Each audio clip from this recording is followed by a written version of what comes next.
नमस्ते दोस्तों। बीए के थर्ड सेमेस्टर का जियोग्राफी का ये क्वेश्चन पेपर है। इसमें सारे इम्पोर्टेंट क्वेश्चन जो बार बार रिपीट होते हैं वैसे क्वेश्चन है। क्वेश्चन देखते हैं। प्रश्न संख्या 1, भारत में वायु प्रदूषण की समस्या अथवा प्रश्न वायु प्रदूषण से आप क्या समझते हैं? तो वायु प्रदूषण से तात्पर्य है वायुमंडल में हानिकारक गैस, धूल और अन्य प्रदूषणों को मौजूद होने से जो मानव स्वास्थ्य, पर्यावरण और जीव जंतुओं के लिए हानिकारक होते हैं। यानी यानी वायु प्रदूषण से हानिकारक गैसें व धूलकण और अन्य प्रदूषकों के मौजूद होने से जो मानव स्वास्थ्य और पर्यावरण को और जीव जंतुओं के लिए हानिकारक होते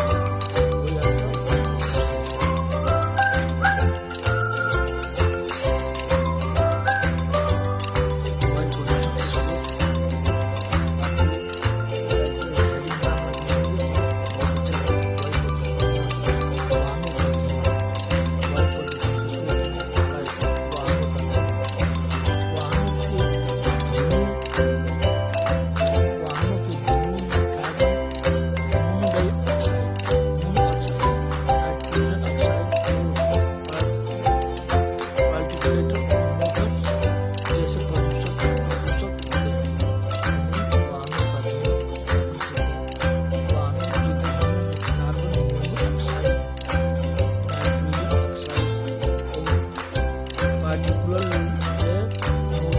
स्रोत प्रदूषक होते हैं। उद्योगों का धुआं। सेकेंड हेडिंग, उद्योगों का धुआं। उद्योगों के धुओं में सल्फर डाइऑक्साइड, नाइट्रोजन ऑक्साइड और पार्टिकुलेट मोटर जैसे प्रदूषक होते हैं। जलने वाले ईंधन जैसे कोयला, लकड़ी और पोटेशियम उत्पादों के जलने से वायु प्रदूषण होता है। कृषि और पशुपालन। इसका वायु प्रदूषण का कृषि और पशुपालन भी एक कारण हो सकता है। कृषि और पशुपालन से नाइट्रोजन ऑक्साइड और अमोनिया जैसे प्रदूषकों का उत्सर्जन होता है। आप अगर इन हेडिंगों पर अपने हिसाब से बनाकर भी लिख सकते हैं तो और भी अच्छा रहेगा। वायु प्रदूषणों के प्रभाव। श्वसन समस्या, यानी वायु प्रदूषण से सबसे बड़ी समस्या ये श्वसन समस्या। वायु प्रदूषण में श्वसन समस्या जैसे कि अस्थमा, ब्रोंकाइटिस और फेफड़ों का कैंसर हो सकता है। यानी वायु प्रदूषण से जो हम गंध प्रदूषित जो हवा या वायु अपने लेते हैं उससे फेफड़ों का कैंसर हो सकता है। हृदय रोग, इसका मेन एक वायु प्रदूषण का मेन एक कारण हो सकता है हृदय रोग। वायु प्रदूषण से हृदय रोग जैसे कि हृदय गति रुकना और स्ट्रोक हो सकता है। नेत्र और त्वचा समस्या। वायु प्रदूषण से नेत्र और त्वचा समस्या जैसे आंखों में जलन और त्वचा पर दाने हो सकते हैं। यानी वायु प्रदूषण होता है उससे त्वचा और आंखों में दिक्कतें आ सकती हैं। पर्यावरण प्रभाव। पर्यावरणीय प्रभाव। वायु प्रदूषण से पर्यावरणीय प्रभाव जैसे कि अम्लीय वर्षा। इसका एक अम्लीय वर्षा जो शुरू के दिनों में होती है बरसात के, उसे अम्लीय वर्षा कहते हैं पहली बारिश को। वनस्पतियों की क्षति और जल प्रदूषण हो सकते हैं। वायु प्रदूषण, अम्लीय वर्षा और वनस्पतियों की क्षति और जल प्रदूषण से भी हो सकती है। सेकंड क्वेश्चन आपको देखेंगे हम लोग। सेकंड क्वेश्चन है मृदा अपरदन के परिमाण। मृदा अपरदन के परिमाण निम्नलिखित हैं। ये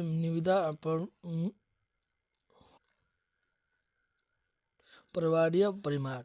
मृदा की गुणवत्ता में कमी। आपकी हेडिंग डाल सकते हैं मृदा की गुणवत्ता में कमी। जितना ज़्यादा आप हेडिंग डाल के लिखेंगे उतना ही आपके लिए अच्छा रहेगा और एग्जामिनर आपको अच्छा नंबर देगा। मृदा की गुणवत्ता में कमी। मृदा अपरदन के कारण मृदा की गुणवत्ता में कमी आती है, जिससे फसलों की उत्पादकता कम होती है।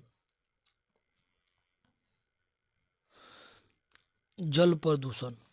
मृदा अपरदन के कारण जल स्रोतों से मिट्टी और रासायनिक उर्वरकों के कण पहुँचते हैं, जिससे जल प्रदूषण होता है। यानी मृदा अपरदन माने मृदा अपरदन एक जगह से दूसरे स्थान स्थित हो जाती है, जिससे रासायनिक और जल स्रोतों से मिट्टी उर्वरकों में के कण पहुँच जाते हैं, जिससे जल प्रदूषण होता है। वनस्पतियों की कमी।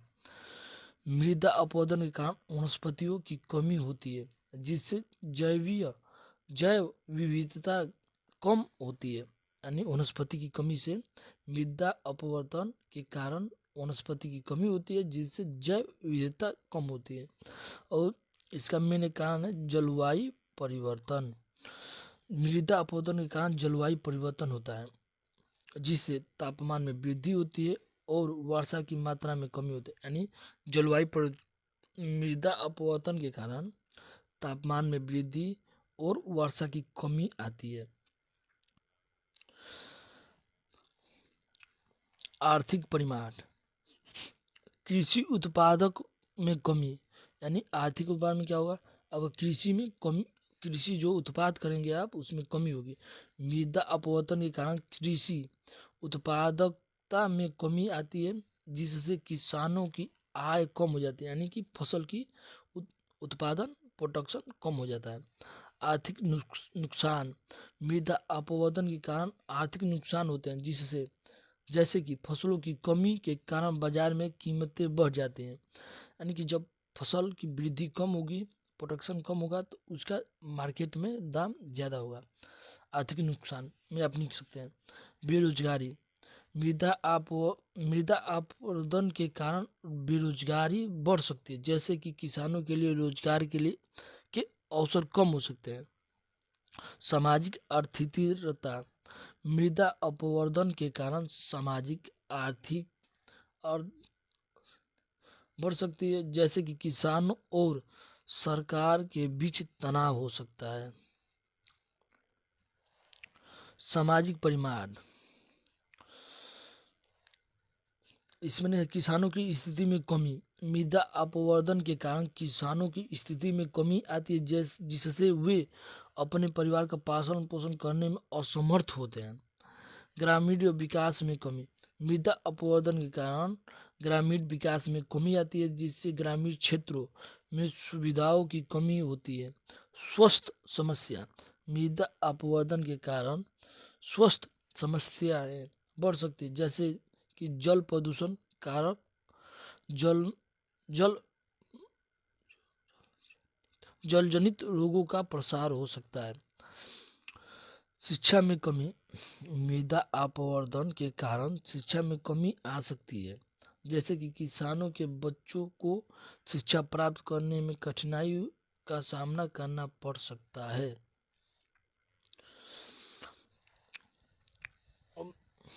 क्वेश्चन नंबर 3, मृदा अपवर्तन से क्या तात्पर्य।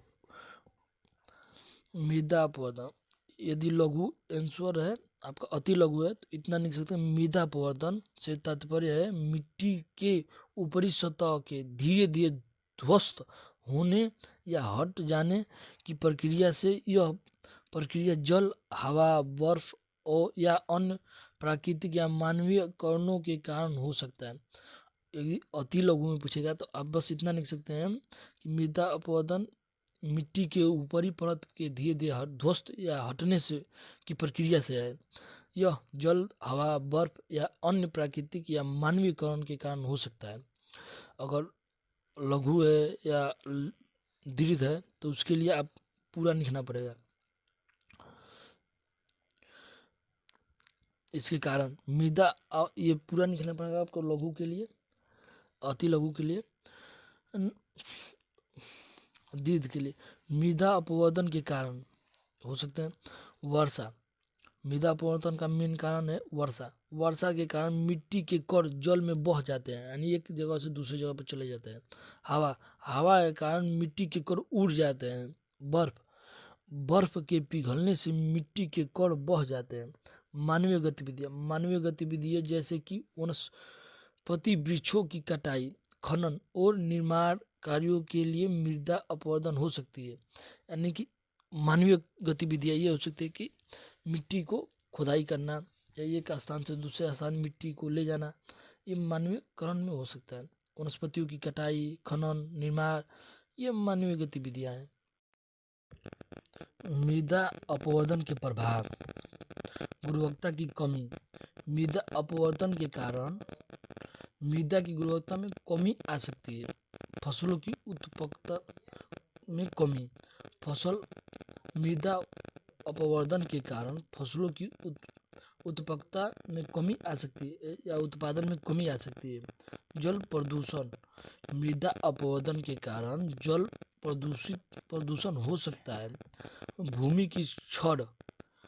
मृदा अपवर्तन के कारण भूमि की क्षरण हो सकता है। भूकंप। प्रश्न संख्या 4, भूकंप का वर्णन इम्पोर्टेंट है। उत्तर, भूकंप एक प्राकृतिक आपदा है जिससे पृथ्वी की सतह पर अचानक और तीव्र गति से कंपन होता है। यह कंपन पृथ्वी के भीतर की गतियों के कारण होता है, जैसे कि टेक्टोनिक प्लेटों का स्थानांतरण या ज्वालामुखी की गतिविधियां हो सकती हैं। यानी भूकंप का कारण टेक्टोनिक प्लेटों का स्थानांतरण या ज्वालामुखी की गतिविधियां हो सकती हैं। अगर आपसे अति लघु पूछता है तो आप इतना लिख देंगे तो हो जाएगा। यदि लघु या दीर्घ पूछता है तो उसके लिए आपको लंबा चौड़ा लिखना पड़ेगा। जैसे आप लिख सकते हैं भूकंप के कारण में टेक्टोनिक प्लेटों का स्थानांतरण। पृथ्वी की सतह पर टेक्टोनिक प्लेटें होती हैं जो लगातार गति में रहती हैं। जब ये प्लेटें आपस में टकराती हैं या अलग होती हैं तो भूकंप आता है। दूसरा, ज्वालामुखी की गतिविधियां। ज्वालामुखी की गतिविधियों के कारण भी भूकंप आ सकता है। पृथ्वी के भीतर की गतियां जैसे कि मैग्मा का संचार भी भूकंप का कारण बन सकता है। ये आपके कारण हो गए भूकंप आने के। इसके बाद भूकंप के प्रभाव। भवनों और संरचनाओं का नुकसान। भूकंप के प्रभाव से क्या क्या नुकसान होता है?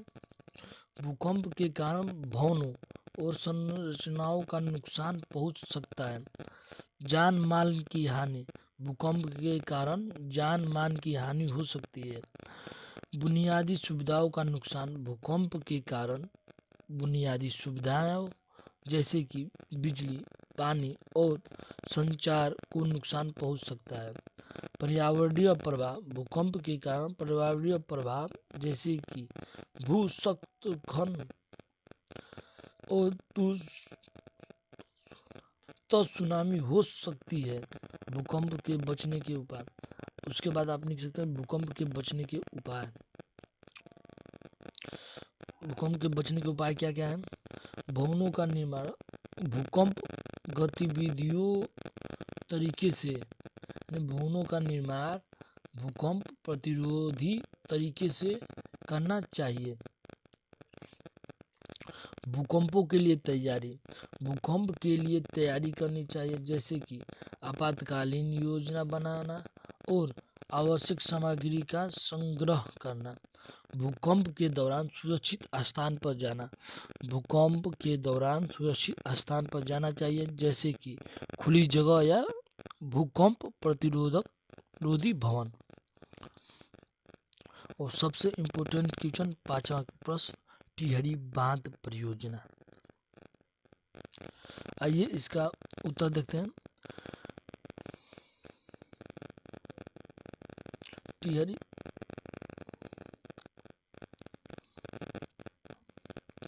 टिहरी बांध परियोजना भारत के उत्तराखंड राज्य में स्थित एक प्रमुख जल विद्युत परियोजना है। टिहरी बांध परियोजना जल विद्युत परियोजना है जो भारत के उत्तराखंड राज्य में स्थित है। यह परियोजना टिहरी शहर के पास भागीरथी नदी पर, टिहरी बांध आपका भागीरथी नदी पर टिहरी शहर में उत्तराखंड में स्थित है। टिहरी बांध परियोजना का मुख्य विशेषता है, यानी टिहरी बांध की मुख्य विशेषता है। पहला, बांध की ऊंचाई।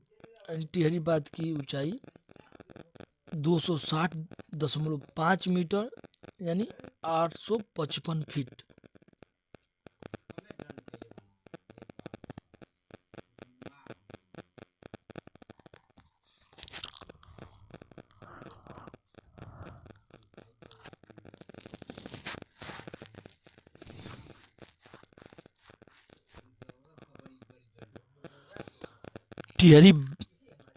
टिहरी बांध परियोजना के लाभ, इसके लाभ देख लेते हैं।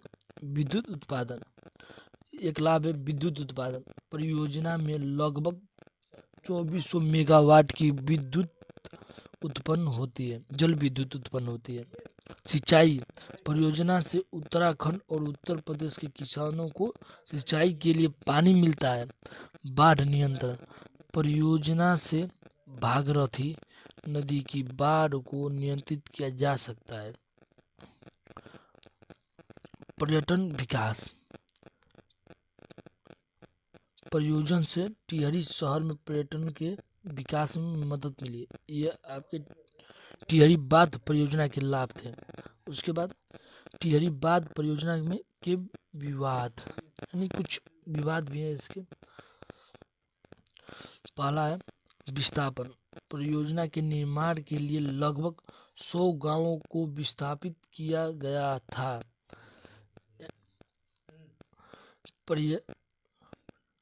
पर्यावरणीय चिंताएं, परियोजना के निर्माण में से पर्यावरणीय चिंताएं उठाई गई, जैसे कि जैव विविधता की हानि और जल प्रदूषण। आर्थिक विवाद, परियोजना की निर्माण लागत और आर्थिक लाभों को लेकर विवाद उठाए गए थे। ये आपके इम्पोर्टेंट क्वेश्चन थे और ये 100% पूछे जाते हैं हर सेमेस्टर में, हर साल पूछे जाते हैं। तो इसे याद कर लीजिएगा और जो भी गलती हुई उसके लिए क्षमा कीजिएगा। जितने भी, और वीडियो पसंद आई हो तो लाइक शेयर कमेंट कीजिएगा कि वीडियो कैसी लगी, और सब्सक्राइब अभी तक नहीं किए हैं सब्सक्राइब कर लीजिए, और जो भी गलती हो उसके लिए क्षमा। धन्यवाद।